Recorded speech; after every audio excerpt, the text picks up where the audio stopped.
Bulan Rajab Abu Talib wafat. Bulan Ramadan tahun ke-10 Hijriah Sayyidah Khadijah yang wafat. Cuman berselang 2 bulan saja.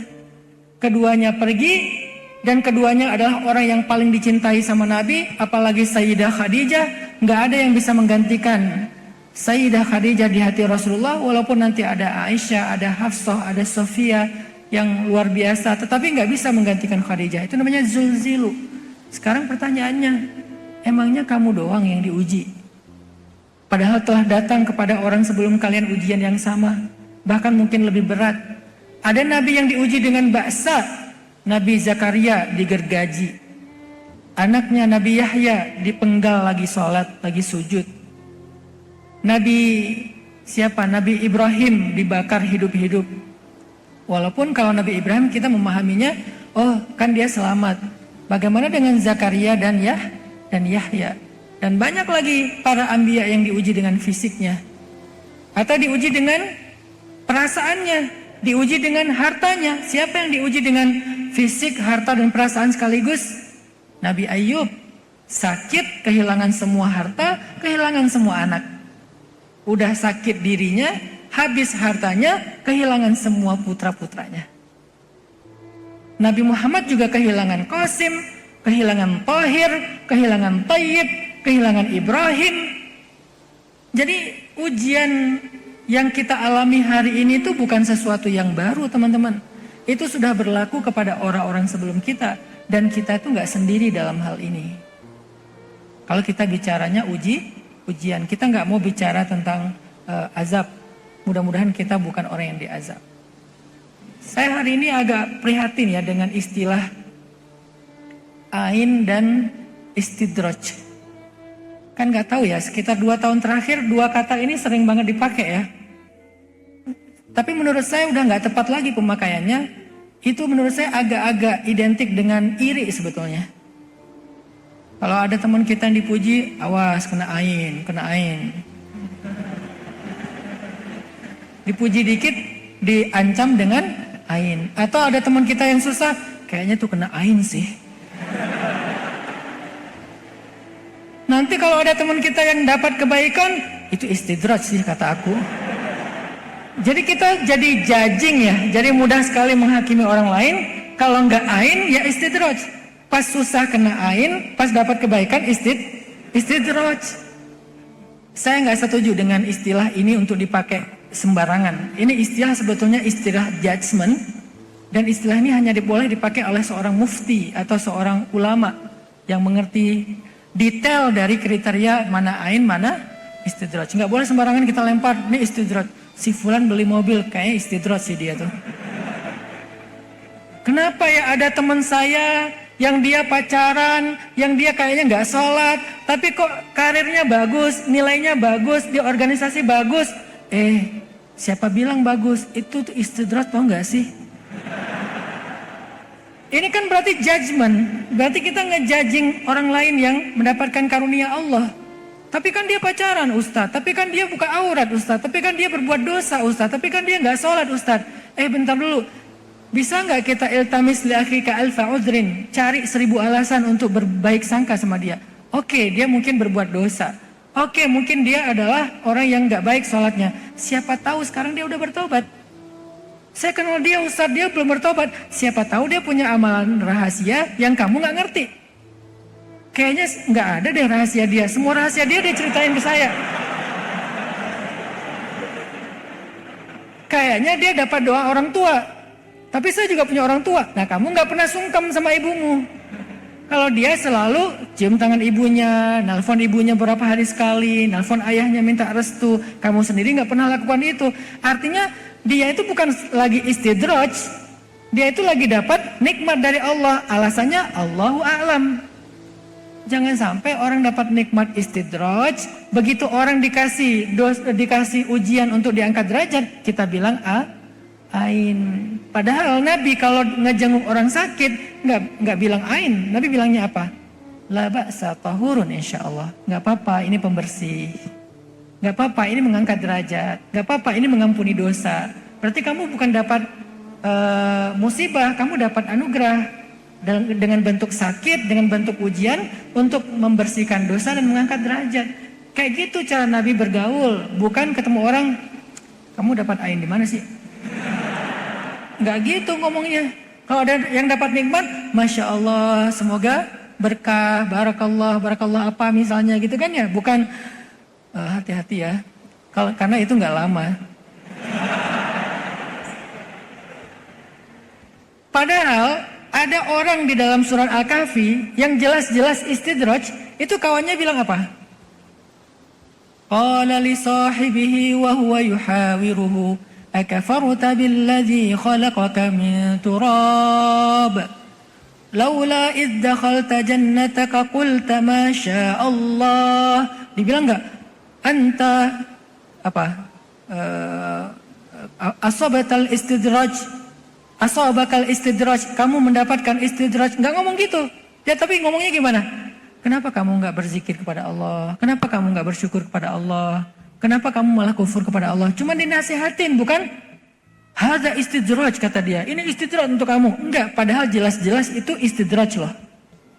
Laki-laki yang kaya banget itu, yang kemudian mengatakan, ma'azunnu anta bidahadhihi abada, ini enggak akan pernah binasa lagi, aku akan kalau nanti setelah aku mati pun dapat kebaikan yang kayak gini, bla bla bla lah dia bilang. Temennya yang jelas-jelas paham ini istidraj cuman ngasih nasihat. Akafarta billadzi khalaqaka min turab summa min nutfah summa sawwaka rajula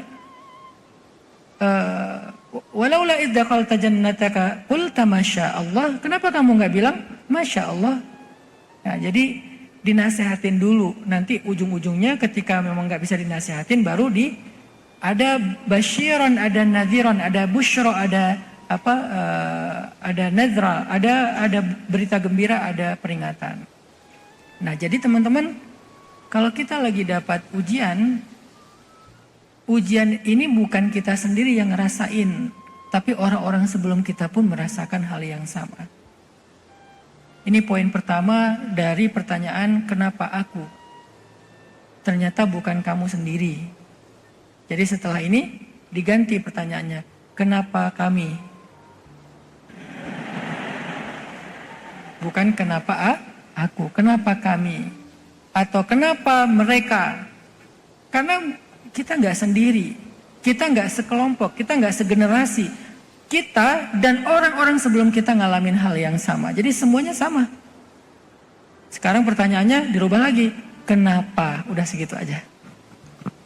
Dari kenapa aku, jadi kenapa kami, ternyata juga nggak cukup. Maka pertanyaan yang paling tepat adalah kenapa? Apa hikmahnya? Apa pelajarannya? Sehingga aku diuji, sehingga kami diuji, sehingga mereka diuji. Apa pelajarannya? Disitulah kita akan belajar yang namanya hikmah. Karena ilmu itu ada ilmu wawasan, ada ilmu kehidupan. Ilmu wawasan itu namanya sakofah. Ilmu kehidupan itu namanya hikmah.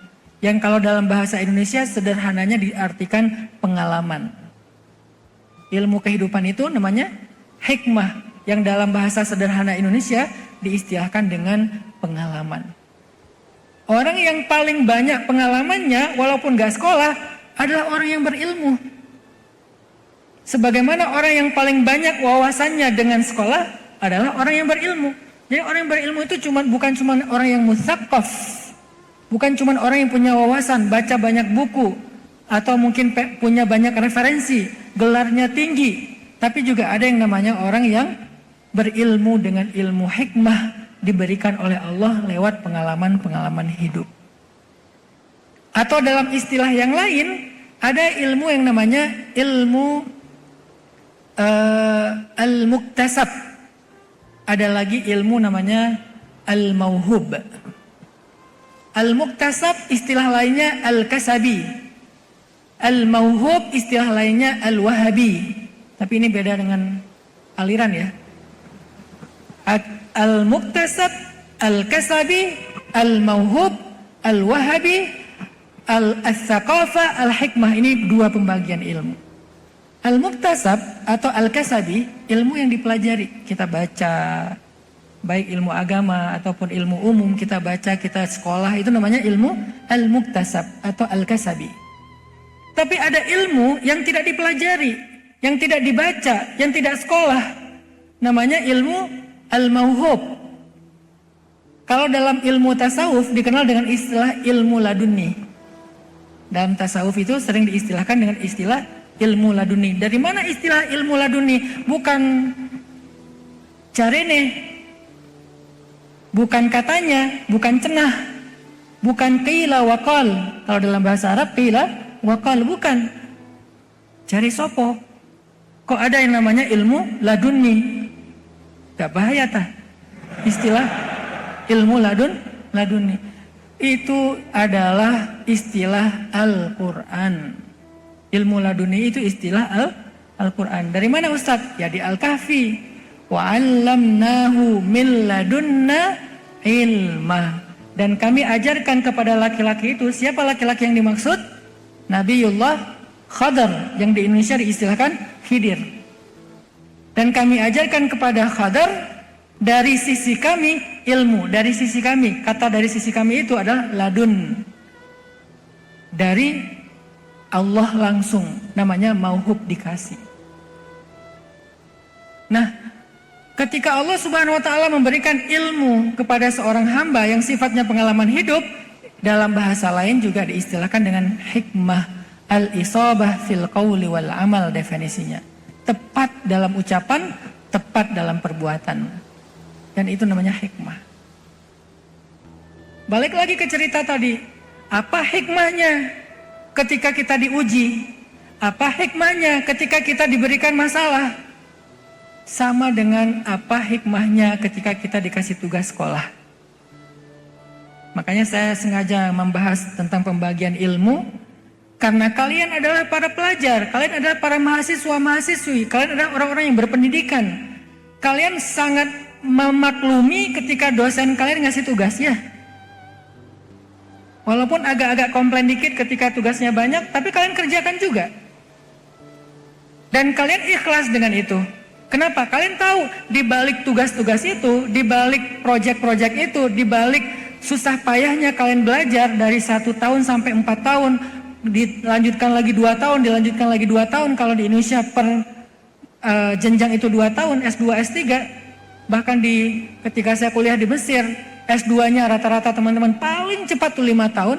Tapi banyak dari teman-teman saya tuh S2 8 tahun, S3-nya 8 tahun. Saya udah punya anak 4, mereka baru selesai S3. Padahal kita berangkat ke Mesirnya sama. Berhubung mereka orangnya sabar, sampai S3. Saya orangnya gak bertahan, pulang duluan. Istri saya aja S2 di sana saya pengaruhi. Apain sih kayak gini-gini? Padahal udah benar dia tuh, gara-gara nikah sama saya jadi terpengaruh dengan pengaruh yang buruk. Akhirnya kita pulang. Ya cuman sempat setahun doang S2-nya, saya anterin dia ke kuliah, ke kampus, naik tram yang di tengah kota itu kan. Dia turun di kampusnya, saya jalan-jalan bawa kamera, foto-foto. Sampai di rumah malam-malam dia buka buku, saya ngedit-ngedit. Beda banget dunia kita. Jadi artinya ketika kita mendapatkan tugas kuliah, kita disuruh ikut ujian, kita mendapatkan proyek, kita effort di situ, kita berjuang di situ, kita habis-habisan di situ, bahkan kita bayar untuk biaya pendidikan kita bayar living cost kita nggak ngeluh, nggak pernah bertanya kenapa aku. Coba tiba-tiba dosen ngasih tugas ke kita, terus kita bilang, Pak, kenapa saya?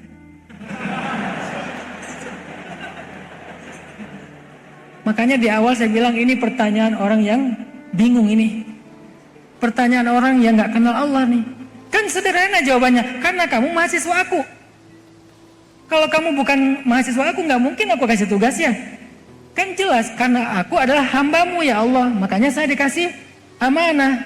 Salah satu bentuk amanah adalah ujian. Minggu depan kita ujian ya, Pak. Kenapa ujian? Kalian ingat kan ini sebentar lagi ujian semester. Hah, ujian semester?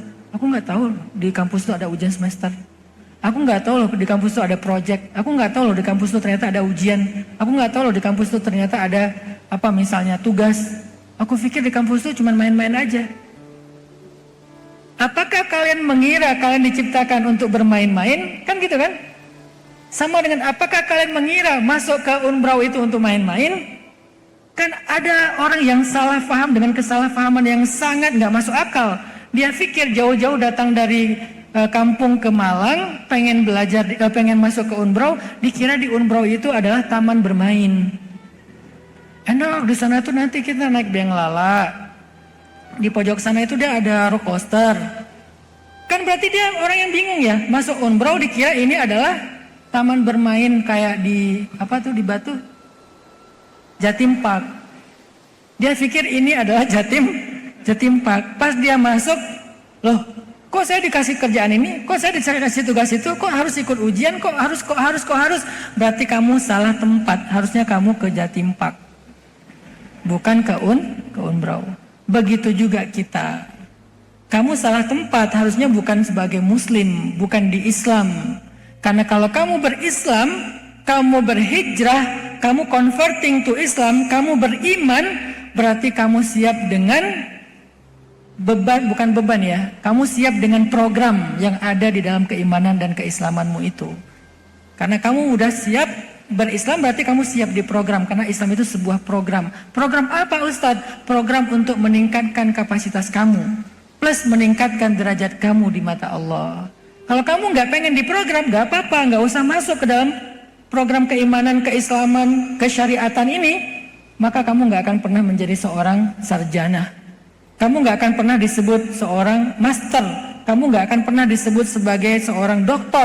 Kamu nggak akan pernah disebut sebagai seorang alim. Kamu nggak akan pernah disebut sebagai orang yang well educated. Kamu tetap jadi orang biasa.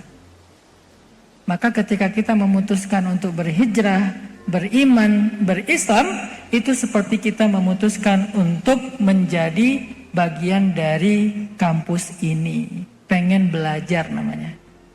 Pengen jadi mahasiswa namanya. Pengen dapat gelar sarjana, pengen dapat ilmu, pengen dihormati orang lain, pengen bisa berkarya, pengen bisa bekerja, pengen bisa membuat sesuatu yang bermanfaat, pengen dimuliakan. Tapi harus siap dengan programnya. Apa programnya? Ya tadi, ada tugasnya, ada ujiannya, ada proyeknya, ada tantangannya, ada beban-bebannya. Tapi semua itu nggak selamanya berjalan, pasti ada endingnya. Dan itulah hakikat dari Islam, teman-teman. Jadi wajar kalau ada orang yang bilang gini, kenapa ya setelah saya hijrah saya punya banyak masalah? Karena kamu udah masuk Unbrau. Kalau kamu nggak pengen banyak masalah, kamu pergi ke Jatim Park. Sebetulnya ya tetap ada sih, ya bayar tiket ya. Kan tetap aja ada perjuangannya lah. Tapi ya secara umum kan anak kecil nggak ngerasain itu kan. Itu mah masalah bapak-bapak aja itu, anaknya nggak masalah. Aku pengen ke sono. Oh iya, bapaknya udah pucat gitu ya, pas tahu harga tiketnya ternyata sekian, langsung pucat. Anak 5, sekali masuk ke Jatim Park, wah lumayan ini setengah bulan makan. Jadi kita puasa ya 15 hari ya. Anak kecil mana ngerti, namanya juga dia pengen main. Nah artinya kalau kalian berislam, berhijrah, beriman, kalian akan dapatkan banyak kebaikan-kebaikan yang luar biasa, seperti kalian masuk ke Unbrau. Tetapi juga sebelum mendapatkan semua kebaikan itu, kalian harus siap dengan challenge-nya, dengan tugasnya, dengan amanahnya, dengan ujian dan seterusnya. Kenapa ya? Aku pikir ujiannya beratnya cuma pas masuk doang, tapi makin lama makin berat ujiannya. Makin lama makin berat. Ujung-ujungnya puncaknya ketika udah semester terakhir, malah ujiannya berat banget. Sampai stres, gak tidur bermalam-malam, berhari-hari, berminggu-minggu. Kalau ujiannya makin berat, artinya bentar lagi mau lulus. Maka itulah Islam kita. Makin berat ujian kalian dalam berislam, makin berat ujian kalian dalam berhijrah, makin berat ujian kalian dalam beriman, bentar lagi kalian mau lulus. Nah, dalam bahasa siklus keislaman, dua ini disebut dengan dua fase, yang satu disebut ibtila, yang kedua namanya tamkin. Dalam bahasa keislaman kita, fase sekolah itu namanya fase ibtila, fase ujian, dari kata bala. Fase ibtila. Memang diuji, emang kayak gitu. Semuanya akan mengalami hal yang sama. وَلَنَبْلُوَنَّكُمْ بِشَيْءٍ مِّنَ الْخَوْفِ وَالْجُوعِ وَنَقْصٍ مِّنَ الْأَمْوَالِ وَالْأَنفُسِ وَالثَّمَرَاتِ. Itu namanya fase ibtila, masa-masa diuji. 4 tahun, 5 tahun, 10 tahun. Kalau di kampus kan 4 tahun Ustadz. Kenapa ini saya udah lebih dari 4 tahun? Karena kampusnya beda. Kan setiap kampus punya kebijakan. Kampus yang bernama iman, kampus yang bernama Islam, kampus yang bernama hijrah itu fase ibtilanya beda-beda di setiap orang. Dia bukan standarisasi, tapi personalisasi. Jadi kamu dikasihnya setahun, kamu 10 tahun, kamu 3 tahun, kamu 2 tahun, beda-beda. Bagaimana kita tahu Ustadz kapan lulusnya? Pertanyaan kapan lulusnya itu kalau dalam bahasa Al-Quran disebut dengan mata nasrullah. Kapan datangnya pertolongan Allah? Kapan ya menangnya? Kapan ya lulusnya? Kata Allah, ala inna nasrullahi qarib. Bentar lagi. Tapi udah 5 tahun, bentar lagi. Tapi udah 10 tahun, bentar lagi tuh. Kenapa saya bilang bentar lagi? Apa maksud dari kata-kata di dalam ayat itu? Karena saya dulu di Al-Azhar belajar tafsir ya, jadi kita kayak dibedah gitu per kata. Kenapa kok jawabannya bentar lagi? Kenapa nggak jawabannya setelah melalui ini? Atau setelah setahun misalnya? Kenapa nggak jawabannya itu fix? Kenapa nggak jawabannya itu dalam bentuk angka? Kenapa jawabannya itu dalam bentuk janji sebentar lagi? Ternyata filosofinya adalah semakin berat ujian, berarti semakin dekat dengan kemenangan. Jadi kalau udah bertanya kapan, nggak tahan lagi, nggak kuat lagi, oh berarti kamu udah dekat dengan kemenangan. Makanya tadi saya bilang, dalam analogi kampus, semakin banyak tugas yang diberikan kepada kalian, semakin berat tugas-tugas yang kalian kerjakan, itu artinya sebentar lagi kalian mau lulus. Fase ujian itu disebut dengan fase ibtila. Semuanya ngalamin, termasuk para nabi, termasuk Nabi Muhammad SAW. Bahkan Nabi Muhammad ujiannya itu bukan cuman fase makiyah doang. Sebelum beliau ketemu dengan Sayyidah Khadijah, hidup beliau juga udah berat kan?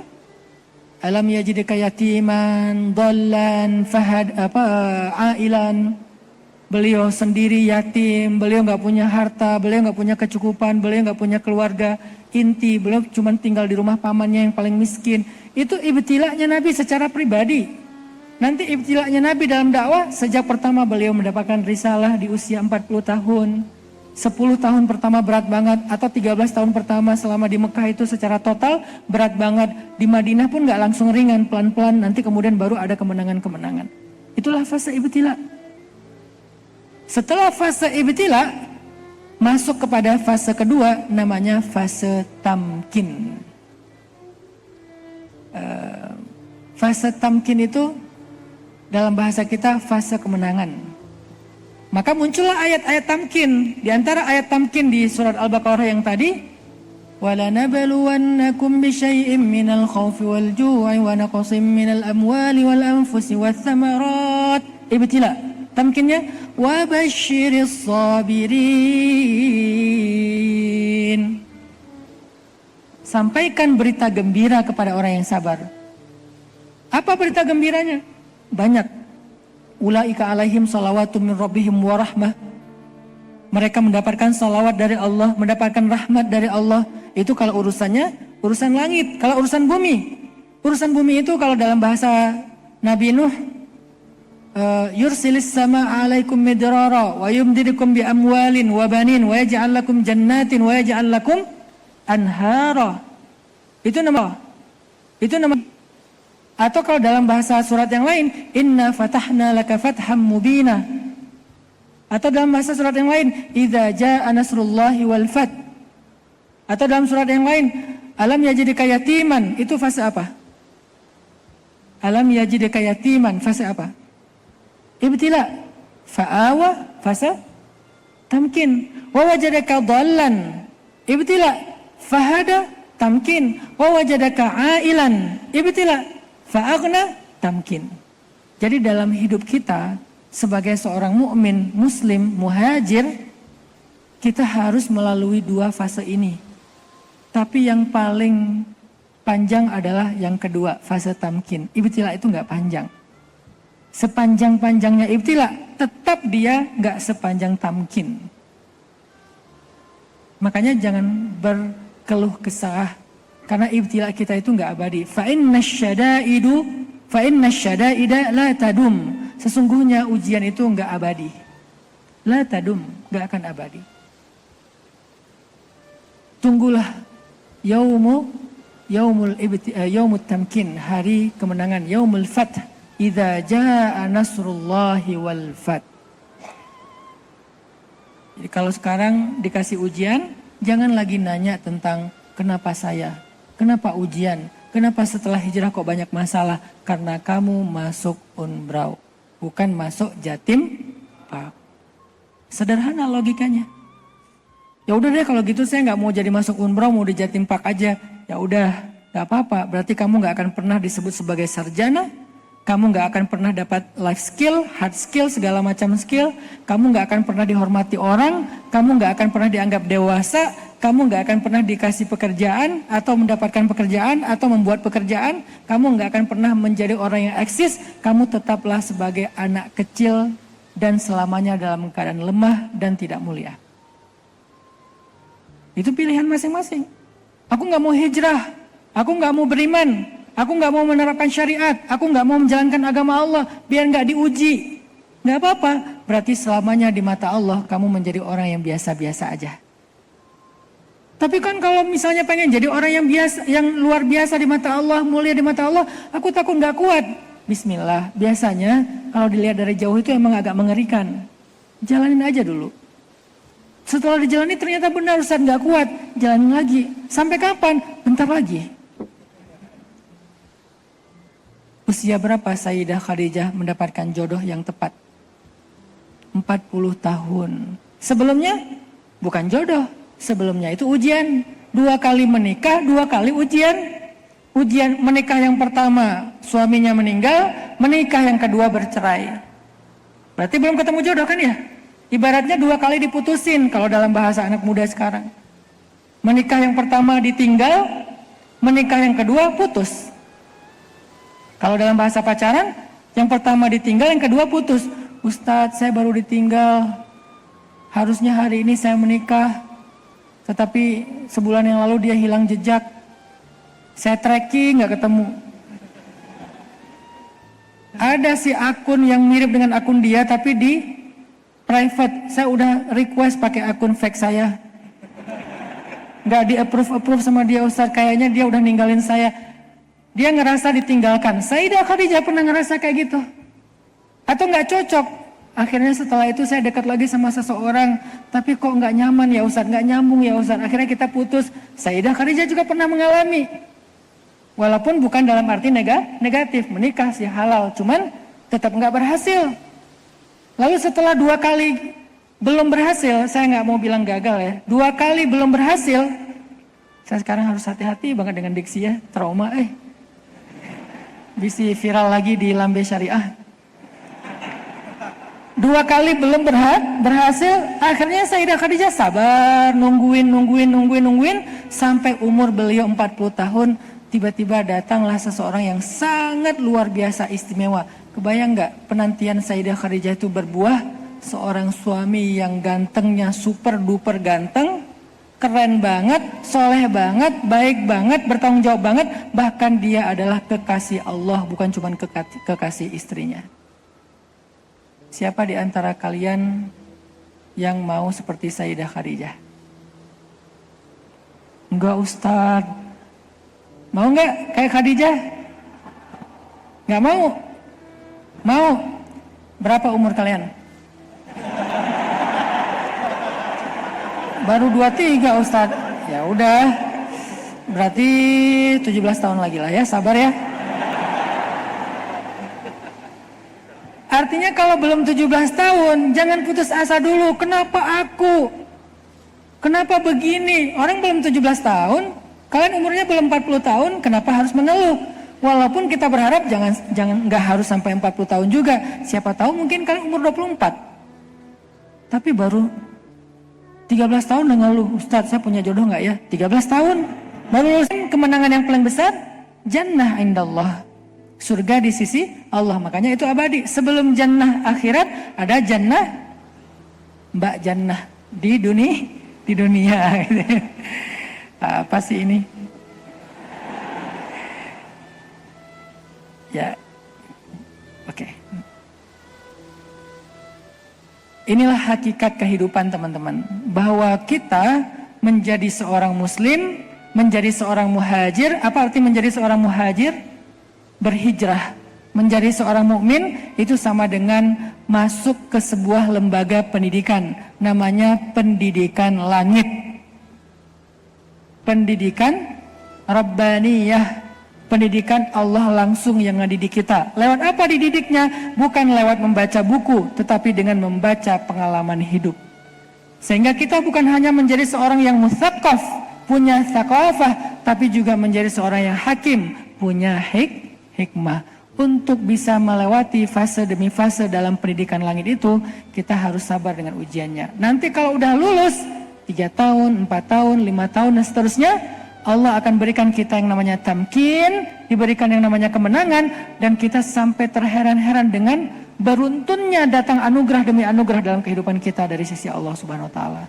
Maka la tayasu, jangan berputus asa. La tayasu min rauhillah, la taqnatu min rahmatillah. Jangan berputus asa dari rahmat Allah. Sesungguhnya ala inna nasrallahi qarib. Pertolongan Allah itu sudah dekat.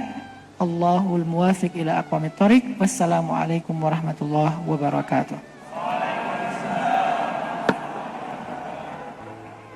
Baik, alhamdulillah.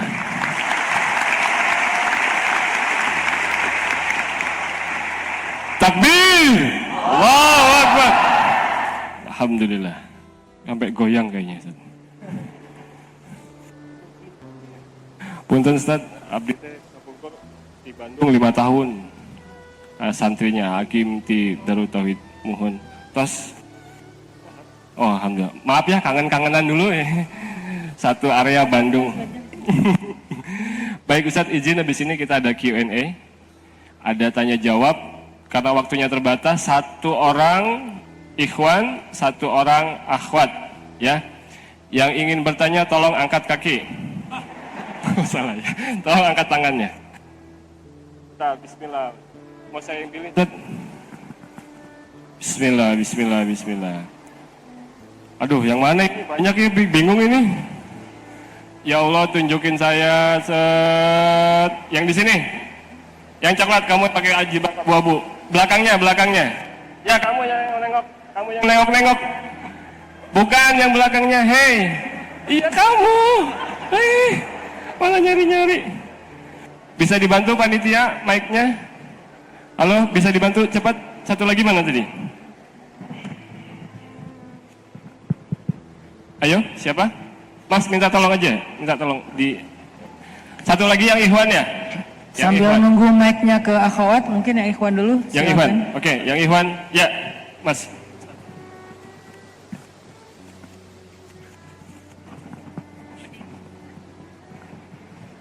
Kakak, mana tadi? Oke, assalamualaikum warahmatullahi wabarakatuh.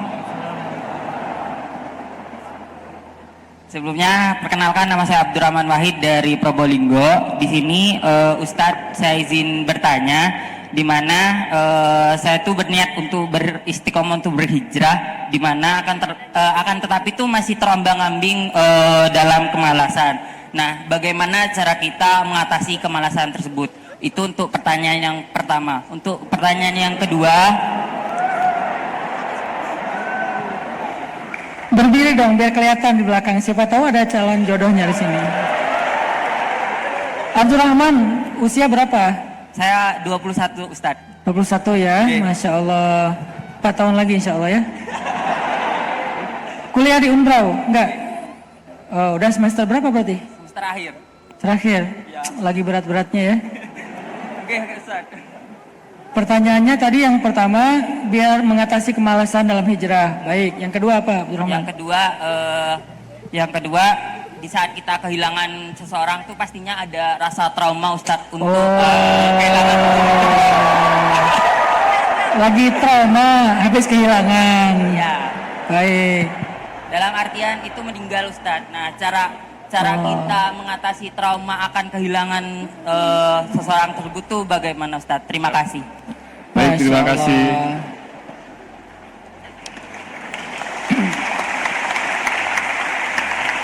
Sudah? Yang akhwat? Saya tampung dulu ya. Mau dijawab dulu atau? Saya tampung dulu aja nanti sekalian. Tampung dulu. Sebentar, Ustadznya sambil. Sekaligus informasi yang belum mendapatkan gift, ya nanti setelah yang sudah kemarin registrasi infak, kemudian belum mendapatkan gift, sudah daftar, nanti selesai acara bisa ambil di meja registrasi, ya. Oke, baik. Yang akhwat, Mbak, silakan. Assalamualaikum warahmatullahi wabarakatuh. Waalaikumsalam warahmatullahi wabarakatuh. Sebelumnya saya ingin mengucapkan terima kasih karena sudah diberikan kesempatan untuk menyampaikan beberapa keresahan serta pertanyaan yang mungkin banyak dirasakan oleh teman-teman yang ada di sini. Perkenalkan, nama saya Herlina Hesti Pamungkas. Teman-teman bisa Herlina. Ya. Herlina Hesti. Oke. Betul. Panggilannya? Mohon maaf Ustadz, mungkin di sini pertanyaannya ada cukup panggilannya banyak. siapa dulu, Mbak? Herlina. Mbak Herlina. Ya, betul. Oke, dari mana, Mbak? Kebetulan saya dari NTB, Nusa Tenggara Barat. Oh, kebetulan ya dari NTB ya. Soalnya tadi sempat ditanya sama Ustadz. yang Dari NTB. Di mana NTB-nya? Di Kabupaten Dompu. Oh, nggak hafal juga saya. Enggak tahu ya. Oh. Saya Itu kira ada di Pulau Lombok. Kalau di Sumbawa. Lombok mungkin tahu saya. Ya. Iya, Mbak di Herlina Pulau udah semester berapa? Di sini juga di Unbrau enggak? Kebetulan bukan di Universitas Negeri Malang. Sekarang Ya. sudah semester akhir. Oh, Masya Allah. Kok sama ya? Sama dengan siapa tadi ya? Bentar, Mbak. Kebetulan Mbak Herlina ini banyak kebetulannya ya. Iya. Kebetulan Mbak Herlina ini semester terakhir. Kebetulan kawan saya tadi juga semester terakhir ya. Oh, kok ya kebetulan ya. Nggak, Mbak, bercanda. Silakan, Mbak. Gimana pertanyaannya, Mbak? Jadi Ustadz, di sini ada beberapa pertanyaan yang akan saya sampaikan. Yang pertama mungkin tentang hubungan yang dilarang oleh agama, yaitu pacaran. Oh, itu pertanyaan temennya ya. Enggak. Maaf, Soalnya dicolek dari Ustadz. belakang. Enggak Oke. Ustadz. Maaf. Jadi pertanyaan pertama itu, gimana sih kalau misalnya sekarang banyak banget ya hubungan yang sudah terlanjur sampai ke, mohon maaf, hubungan intim misalnya kayak gitu. Nah, di sini banyak sekali pihak-pihak yang disalahkan, terutama pihak perempuan dan orang tua. Nah, dari persepsi-persepsi seperti itu dan stigma masyarakat, kenapa selalu perempuan yang yang diberikan citra buruk gitu, sementara yang melakukan itu sama-sama gitu, kayak mereka sama-sama suka baik antara laki-laki maupun perempuan. Gimana sih citra buruk itu? Gimana? Aspirasi. Mohon maaf Ustadz, Ya. gimana citra buruk itu selalu mempengaruhi perempuan gitu Ustadz. Padahal selama ini kita semua tahu di sini hubungan seperti itu tidak bisa dilakukan hanya dengan diri sendiri gitu loh Ustadz. Maksudnya kayak perempuan laki-laki kalau melakukan hal itu pasti dari perasaan mau sama mau Ya. kayak gitu Ustadz. Lalu yang kedua, saya sebagai mahasiswa semester akhir tentu saja banyak sekali keresahan seperti yang sebelumnya sudah disampaikan mengenai masa depan ya Ustadz. Dan sedikit banyak hal ini mempengaruhi pikiran saya. Dan kebetulan Oke, another kebetulan, boleh. kebetulan temanya hari ini tuh Dear Allah, mengapa harus aku? Kayak gitu kan. Nah, untuk mahasiswa semester akhir seperti saya ini sangat banyak sekali ujian untuk menyelesaikan skripsi dan lain sebagainya. Apalagi sekarang juga pasti memikirkan gimana sih kedepannya dapat kerja apa enggak kayak gitu Ustadz. Nah, saya sendiri mau gimana sih pemikiran-pemikiran seperti itu, seperti yang sudah disampaikan sama Ustadz tadi. Meskipun kadang kita sudah diberikan nasihat, meskipun kadang kita sampai sudah ke psikolog, ke psikiater kayak gitu-gitu, tapi tetap saja pemikiran-pemikiran seperti itu sedikit banyak mempengaruhi bagaimana bagaimana kita mengambil keputusan gitu Ustadz, dan hal itu bukan lagi jadi rahasia karena sekarang sudah banyak sekali kejadian-kejadian bunuh diri dan lain sebagainya. Padahal kan kalau misalnya ditanyakan soal iman, soal sholat, mereka melakukan sholat, mereka beribadah kepada Tuhan, tapi banyak sekali kejadian-kejadian seperti itu yang menimpa remaja-remaja atau remaja akhir seperti saya ini Ustadz, seperti itu.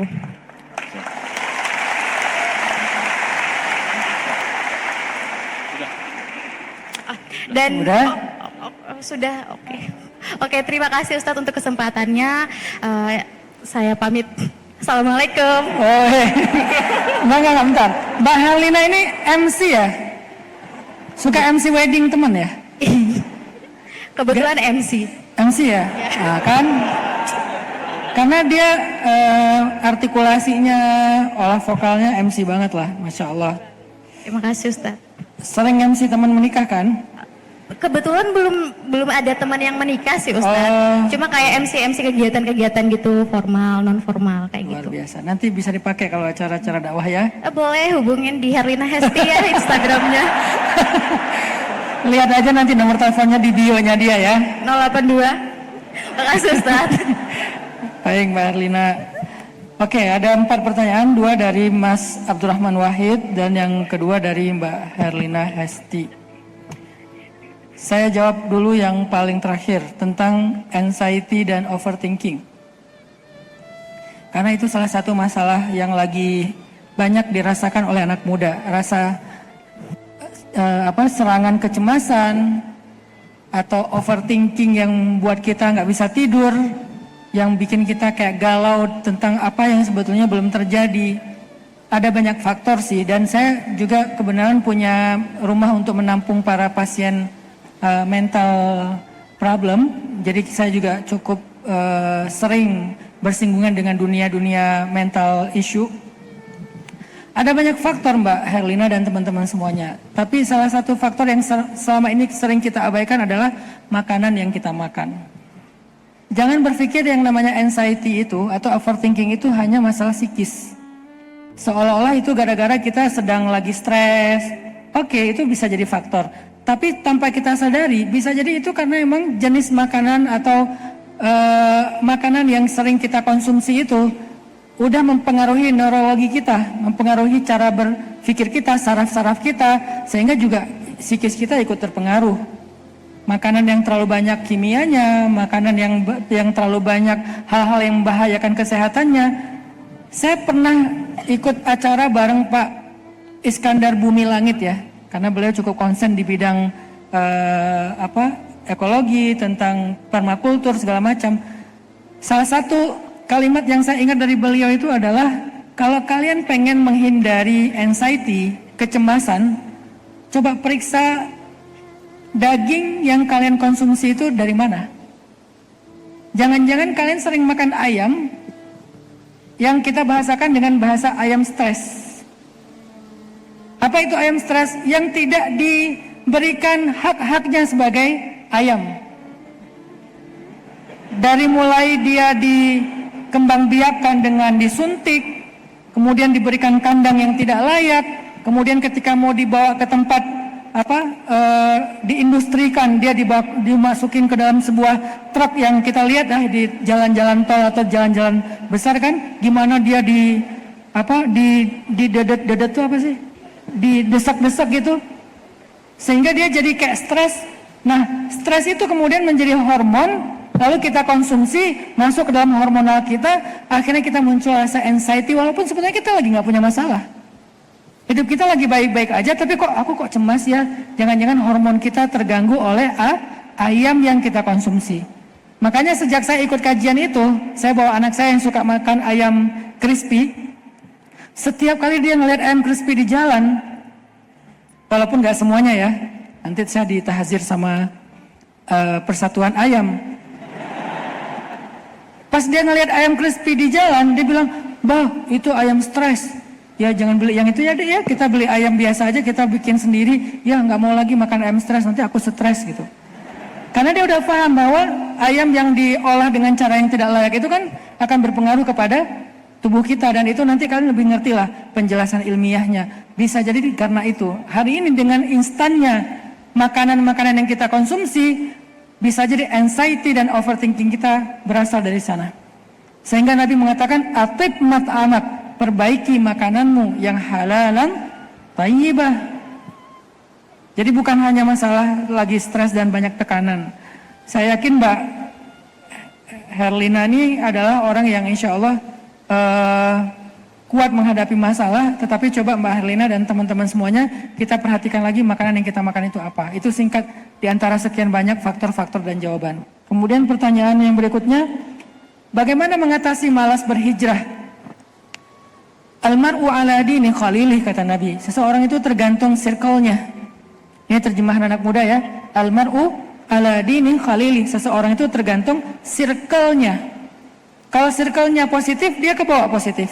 Kalau circle-nya negatif, dia ke bawah negatif. Maka carilah suhbah salihah dan bi'ah salihah. Apa itu suhbah salihah? Suhbah salihah itu adalah circle positif. Bi'ah salihah itu adalah vibe positif. Carilah circle dan vibe positif. Circle positif itu teman, vibe positif itu suasana majelis ilmu, suasana masjid, suasana yang membuat kita bergairah kepada kebaikan-kebaikan. Kenapa ketika kita umroh ya, kita jadi rajin banget beribadah di selama sana? Karena di sana itu kita ketemu dengan vibe positif. Apalagi kalau kita umrohnya bareng geng kita yang sama-sama semangat, udahlah vibes-nya positif, ditambah lagi ada circle positif, maka al-bi'ah was-suhbah itu berpengaruh sekali kepada kualitas hijrah kita. Maka carilah circle positif dan betahlah di dalam vibes positif. Betahlah di dalam majelis ilmu, betahlah itikaf di masjid, betahlah untuk tetap nge-following akun-akun yang baik. Itu semuanya untuk membangun vibes kan, membangun suasana yang nyaman bagi kita. Selain kita rawatlah pertemanan, jangan dikit-dikit left group, dikit-dikit unfriend, dikit-dikit dalkon, dikit-dikit ngeblok. Rawat pertemanan kita, terutama pertemanan yang di jalan Allah. Yang ketiga, bagaimana mengobati trauma karena pernah kehilangan. Hati manusia itu seperti wadah. Ketika dia kehilangan sesuatu, maka dia harus diisi dengan sesuatu yang lain. Kalau enggak, dia akan diisi dengan sesuatu yang tidak bermanfaat. Rasa kehilangan itu tuh enggak boleh dibiarkan. Kalau dalam bahasa surat Al-Insyirah tentang hati, kan ini surat tentang jiwa ya. Alam nasyrah laka sadrak dan seterusnya. Ada satu nasihat dari ayat itu, dari surat itu adalah fa idza faraghta fansab. Tahu nggak arti faragh itu apa? Faragh itu artinya kosong. Faragh dalam bahasa Arab artinya empty. Fa idza faraghta, kalau kamu lagi empty, kalau kamu lagi ngerasa kosong, kalau kamu udah kehilangan seseorang, kehilangan sesuatu, ngerasa nggak tahu mau bikin apa, ngerasa kayak bingung, empty nih, maka fansab, isilah dengan sesuatu supaya kamu nggak ngerasain kosong, kekosongan itu. Nah, bagaimana cara kita mengisi tadi? Balik lagi, cari teman yang positif, cari vibes yang positif, cari kegiatan yang positif. Kalau bisa isi juga dengan perasaan-perasaan yang positif, walaupun bukan tentang pasangan, bisa juga tentang keluarga. Kita mungkin pernah yang kita cintai, coba isi dengan orang lain. Siapa orang itu? Nggak mudah mengisinya dengan pasangan. Kalau gitu isi dengan orang tua, isi dengan ayah ibu, isi dengan saudara dulu. Rasa cinta kita kepada keluarga itu akan menggantikan rasa cinta kita yang pernah hilang kepada seseorang. Tapi yang intinya jangan biarkan dia empty. Jangan biarkan dia faragh, fansab, segera isi. Ada kata fa di situ, maka segera. Jangan biarkan dia kosong. Karena kalau dia udah kosong, yuwaswisu fi sudurin nas. Pertanyaan yang terakhir, hubungan terlanjur jauh. Kenapa sih perempuan selalu yang disalahkan? Sebetulnya bukan perempuan yang disalahkan, laki-laki yang disalahkan. Kalau ada hubungan yang terlalu jauh itu kan pasti yang salah laki-laki kan? Pasti yang salah laki-laki. Cuman yang disayangkan perempuan. Ini saya ralat ya diksinya ya. Enggak pernah perempuan disalahkan, yang salah itu laki-laki. Dan kami siap kok disalahkan. Karena pelakunya adalah laki-laki. Perempuan adalah korban. Korban apa? Korban bujuk rayu. Kan nggak harus selalu korban keterpaksaan ya. Bisa aja dibujuk rayu, di PHP-in, diterbangkan ke awan dengan kata-kata yang indah, dengan bapak kamu kerja di bengkel. Enggak sih, bapak aku pegawai negeri. Akhirnya nggak nyambung misalnya. Korban laki-laki. Laki-laki itu emang pelaku, emang layak disalahkan. Tapi perempuan bukan disalahkan, disayangkan. Kenapa kalian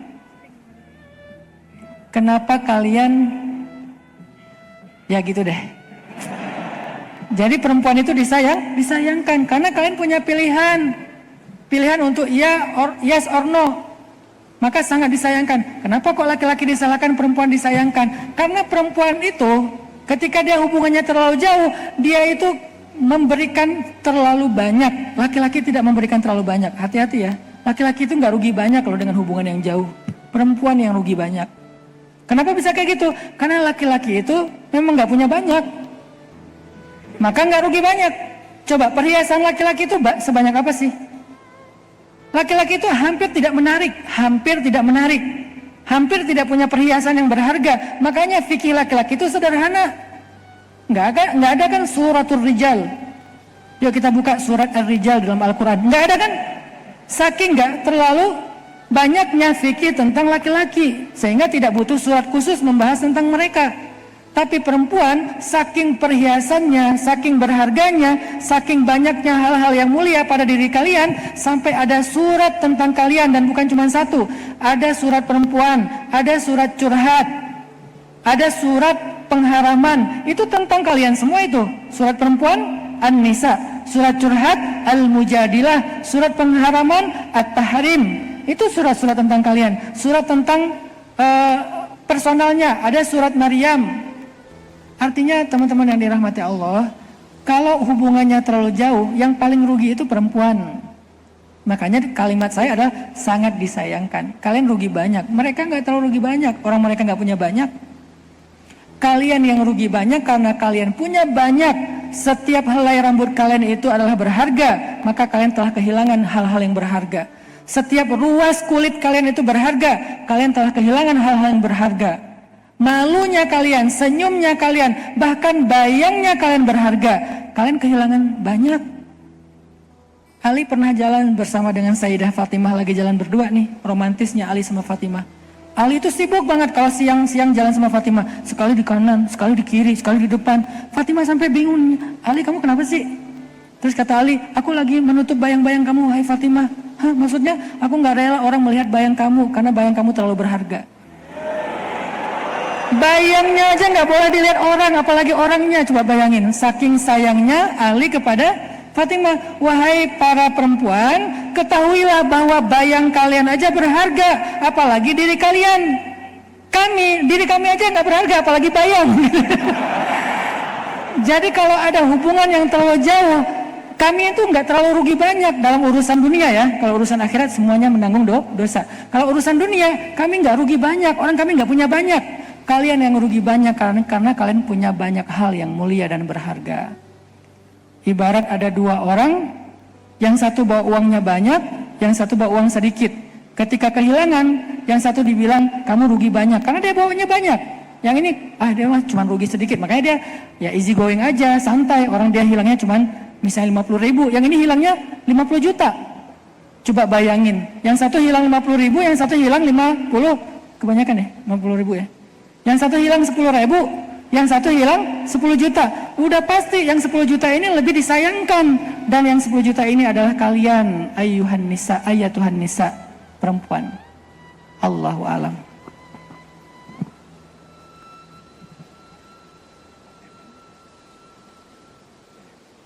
Ya, baik. Terima kasih teman-teman. Mudah-mudahan jawabannya bisa menenangkan hati kita. Sebelum ditutup dengan doa oleh guru kita Ustadz Hanan Attaqi, kami dari PPPA Darul Quran memberikan peluang.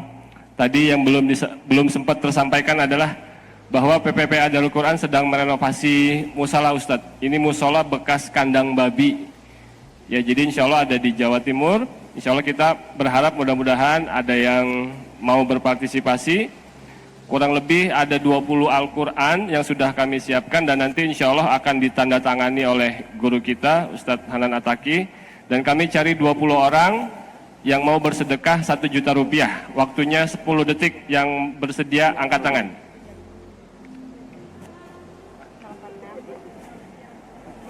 Ya, oke, 1, hitung sampai 10 ya. 1, 2, ada lagi? Uangnya tidak mesti hari ini, besok atau mungkin nanti setelah beberapa hari, silakan. 2 orang, 3, ada lagi? 4, 5, 6, 7, 8, ya, 9, 10, oke, di atas ada? Ada lagi? Di bawah mungkin ya? Kita hitung. Ada lagi di sini? Yang di atas ada yang mau ikut mendapatkan pahala jariah membangun musola itu dulu bekas kandang babi. Insya Allah kita mau renovasi biar lebih nyaman di bulan suci Ramadan ini. Baik, ada lagi? Oke, baik. Nanti kalau sudah, oh ya, baik Ibu, terima kasih di belakang. Yang tadi berkomitmen 1 juta dan akan mendapatkan hadiah Al-Quran, ya, insya Allah ada tanda tangannya Ustadz Hanan Ataki, maka nanti tolong langsung WA ke nomor 0822 3403 9408. Saya ulangi sekali lagi, 0822 3403 9408. Nomornya PPPA Darul Quran. Sudah? Sekali lagi ya. 0822 3403 9408. Insya Allah kami mencari 20 orang yang berkomitmen tadi. Ya, setelah acara ini harap berkumpul di sebelah kanan ya. Nanti insya Allah akan kita berikan Al-Quran yang sudah ditandatangani oleh guru kita Ustadz Hanan Ataki. Baik, terakhir Ustadz ini pakai sorban keren banget nggak? Kerennya sorbannya Ustadz keren banget. Ustadz, ini ada yang di belakang. Bisa berdiri apa enggak? Oke. Ya, ada yang mau sorbannya Ustadz nggak? Mau. Wanipiro. Oke. Kalau misalnya uang apa dia dikasih hadiah sorban Ustadz, ada yang mau sedekah 10 juta, angkat tangan. Ada yang mau 10 juta? Hah? Mau 10 juta sedekah ya? Hah? Oke, dihitung sampai 5. 1. Kalau tidak ada kita turunin jadi 9.900.000. 2. Ada? Dapat sedekahnya, dapat surbannya UHA, insya Allah akan disedekahkan untuk santri penghafal Al-Quran, insya Allah. Ada yang di atas? 3, hitung sampai 5. 4. 4,5. 4,5 seperempat, ada? Oke, 5. Alhamdulillah, malu-malu Ustaz. Jadi kita tutup dengan doa. Nanti kalau emang mau surbannya Ustadz Hanan Ataki ya dan ingin bersedekah bisa menghubungi panitia ya setelah acara ini ya. Insya Allah nanti beliau akan memberikan sorban terbaiknya. Sekarang kita fokus, kita akan berdoa yang dipimpin oleh guru kita Ustadz Hanan Ataki. Tafadhol Ustadz, silakan. Baik, insya Allah besok subuh bagi teman-teman di Malang yang juga pengen lanjut kajian, ini sedikit pengumuman, saya akan mengisi di Pondok Pesantren Gasek Sabilur Rasyad bersama Abah Yai Marzuki. Besok sholat subuh, ya mudah-mudahan Allah berikan kesehatan buat kita semuanya. A'udzu billahi minasy syaithanir rajim. Bismillahirrahmanirrahim. Alhamdulillahi rabbil alamin. Allahumma lakal hamdu 'adada khalqik wa lakal hamdu zinata 'arsyik wa lakal hamdu midada kalimatik wa lakal hamdu ya habibana hatta tarda wa lakal hamdu idza radit wa lakal hamdu ba'da ar-ridha. Allahumma salli ala sayyidina Muhammadin fil awwalin wa salli ala sayyidina Muhammadin fil akhirin وصل وسلم وبارك على سيدنا محمد وعلى آله وأصحابه أجمعين. اللهم إليك أسلمنا وبك آمنا وعليك توكلنا وإليك أنبنا وبك حاكمنا. نعوذ بعزتك أن تضلنا. أنت الحي الذي لا يموت والجن والإنس يموتون. اللهم يا حي يا قيوم يا حي يا قيوم يا حي يا قيوم برحمتك نستغيث. أصلح لنا شأننا كله ولا تكلنا إلى أنفسنا طرفة عين. ربنا هب لنا حكما وألحقنا بالصالحين. اللهم حبب إلينا الإيمان وزينه في قلوبنا وكره إلينا الكفر والفسوق والعصيان واجعلنا من الراشدين. ربنا إنا نسألك رضاك والجنة ونعوذ بك من سخطك والنار. ربنا آتنا من لدنك رحمة وهيئ لنا من أمرنا رشدا واجعل لنا من كل ضيق مخرجا ومن كل هم فرجا ومن كل عسر يسرا. اللهم أعز الإسلام والمسلمين. اللهم أعز الإسلام والمسلمين وأذل الشرك والمشركين ودمر أعداءك أعداء الدين. اللهم انصر إخواننا المستضعفين في فلسطين. اللهم انصر إخواننا المجاهدين في غزة. اللهم وحد صفوفهم وسدد رميهم واشفي جرحاهم وتقبل شهداءهم. اللهم ارحم أمواتهم وأموات المسلمين. اللهم إنا نسألك بأسمائك الحسنى وصفاتك العليا أن تحرر المسجد الأقصى المبارك من أيدي الغاصبين المحتلين. ربنا آتنا في الدنيا حسنة وفي الآخرة حسنة وقنا عذاب النار وأدخلنا الجنة مع الأبرار يا عزيز يا غفار يا رب العالمين. الفاتحة.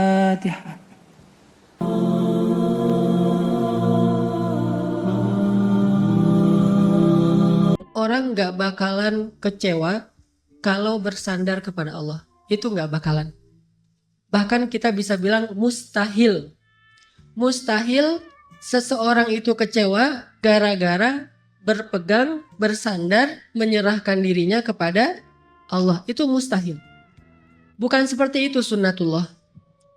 Karena siapapun yang berserah diri kepada Allah, maka dia telah berpegang kepada tali yang paling kokoh.